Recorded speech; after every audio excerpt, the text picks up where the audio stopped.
coming, they will attack them, and then they will go down and run away in the tunnels. It started really well, okay? 132. I don't know if you guys heard about Bar Kokhba. The reason we celebrate Lag BaOmer, one of the reasons, you know the festival with the bonfires all around? How do you call it back in the States? Lag BaOmer, okay. Maybe I should say Lag BaOmer. Yeah? Lag BaOmer. So Lag BaOmer, so that's one of the reasons that we celebrate, that. Is that an American accent for you?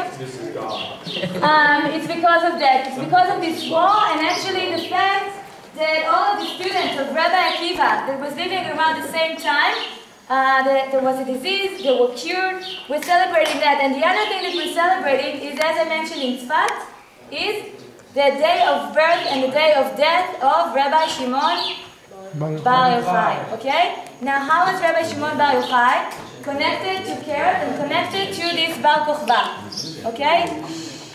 So, Rabbi Akiva, the one that studied the Torah very in a late age, he was a spiritual leader of this revolt over here in this area. The army leader, the military leader, was Rabbi Shimon Bar Kokhba. So what's the connection between Rabbi Akiva and Rabbi Shimon Bar Yochai, the one and also known as maybe the one that's written one of the important books of Kabbalah?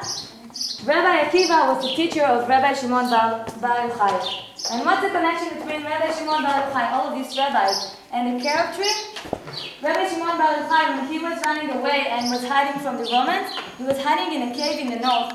And the only thing that he could eat was the carrots from the Keret tree that was around him. So every time that we think about carrots, we immediately also think about Rabbi Shimon Bar Yochai. And when we think about Rabbi Shimon Bar Yochai, we think about Rabbi Akiva. And when we think about Rabbi Akiva, we think about this place and this area where Rabbi Shimon Bar Kokhba was leading this revolt. What was the end of this revolt, do you know?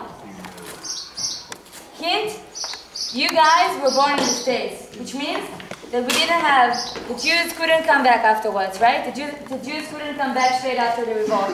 The revolt took 3 years. During this time, at the beginning, they had a great success. But eventually, the Romans cut the idea, and what they did was they basically took a torch and light up all of the caves, okay? They would just enter to one of the holes. There are many holes around here.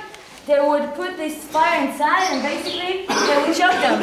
Either from the fire or from the smoke, they would die. And eventually, it led to, guys, and that's a very sad thing, this revolt that had a good intention, led to what a lot of historians refer as the first Holocaust of the Jewish people. Because a third of the population was distracted completely because of all these attempts to try and fight, and eventually to the final exile of the Jewish population in Israel. So again, we have this like downside and good side. I think that's quite amazing. If you crawl inside, and there's so many holes around here, it's quite amazing to see how people, the way they were thinking, okay, how they dug it, how much time did it take them, how they dug like in coordination so they won't hit each other. Quite amazing, all of this planning. And while we're crawling now, again, for those of you who crawled already once, think about it. Think it was all man-made. It's quite incredible, I think. Okay, so are you ready to cave crawling? Yeah. Yes!